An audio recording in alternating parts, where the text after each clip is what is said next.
آج کی ویڈیو میں بات کریں گے شہد کے مزاج کے حوالے سے۔ بہت ساری مفردات کی کتابوں میں شہد کا مزاج گرم خشک لکھا ہوا ہے اور بہت سارے حکماء کی بھی اس پر مختلف رائے ہے۔ کچھ حکماء حضرات کا یہ ماننا ہے کہ موسم کے لحاظ سے شہد بھی مختلف اقسام کا ہوتا ہے۔ کچھ اسے خشک گرم کہتے ہیں، کچھ گرم خشک کہتے ہیں اور کچھ لوگ اسے گرم تر سمجھتے ہیں۔ استاد الحکماء حکیم محمد یاسین صاحب دنیا پور والے، جو کہ حکیم انقلاب المعالج صابر ملتانی رحمۃ اللہ علیہ کے شاگرد خاص، ان کی جو شہد کے مزاج پر ایک تحقیق ہے، اس کے بارے میں وہ لکھتے ہیں: شہد کا مزاج ہر مفردات کی کتاب میں گرم خشک قرار دیا گیا ہے، لیکن اس کے افعال و اثرات اس کے مزاج کے برعکس ہیں۔ مثلاً یرکان اصغر کے مریض کو اس سے نقصان ہونا چاہیے۔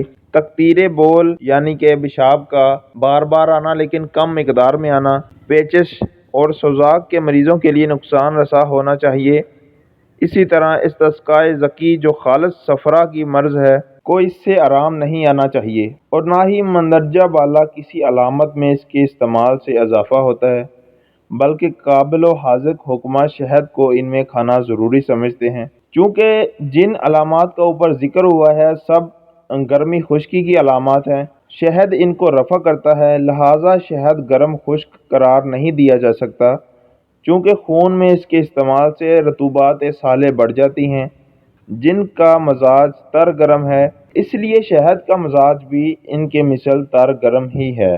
تو یہ حکیم یاسین صاحب نے ایک تحقیق پیش کی ہے۔ بہت ساری کتابوں میں بھی یہ لکھا ہوا ہے کہ شہد جو ہے وہ صالح ترین رطوبات کو پیدا کرتا ہے، تو رطوبات کا تعلق جو ہے وہ تری سے ہے، نہ کہ گرمی خشکی سے ہے۔ اس کا مزاج تر گرم ہونے کی وجہ سے یہ محرک اعصاب ہے، محلل غدد ہے اور عضلاتی تسکین کا باعث بنتا ہے۔ اس کے استعمال سے رطوبات گریزی پیدا ہونے کے ساتھ ساتھ جمع ہوتی ہیں۔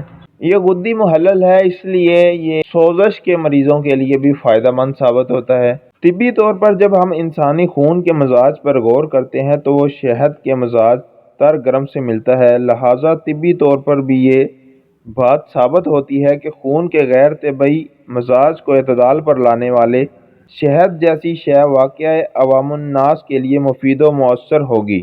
شہد کا مزاج چونکہ تر ہونے کے ساتھ ساتھ گرم بھی ہے، لہٰذا اس میں محلل اثر بھی ہے۔ یہی وجہ ہے کہ شہد کو اندرونی و بیرونی سوزشوں کے دور کرنے کے لیے خصوصیت سے استعمال کیا جاتا ہے۔ اندرونی طور پر سینہ کی جلن، پیٹ کی جلن، پیٹ درد، پھیپھڑوں میں نمونیا کا درد اور ورم تحلیل کرنے کے لیے خاص طور پر استعمال کیا جاتا ہے۔ قانون مفرد اعضاء نے کیونکہ بچوں کا مزاج بھی صحت کی حالت میں اعصابی قرار دیا ہے، اس لیے شہد بچوں کے مزاج کے بھی عین مطابق ہے۔ یہی وجہ ہے کہ شیر خوار بچوں کے لیے دودھ کے بعد شہد ہے جو ان میں صرف نشو و نما کرتا ہے، بلکہ انہیں مختلف قسم کی تکلیفوں سے نجات دلاتا ہے، جیسے کہ ڈبہ طفال، کھانسی، نزلہ، زکام، بدہضمی، قبض، پیچش، کانچ باہر نکلنا، پیٹ کے کیڑوں وغیرہ۔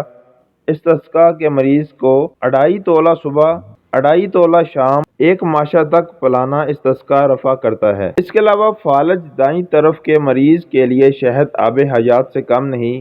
امید ہے آج کی ویڈیو آپ کو پسند آئی ہوگی۔ اگر پسند آئی ہے تو اسے لائک اور شیئر لازمی کیجیے، اور مزید معلوماتی ویڈیوز کے لیے میرے چینل کو سبسکرائب کریں اور فیس بک پیج کو فالو کریں۔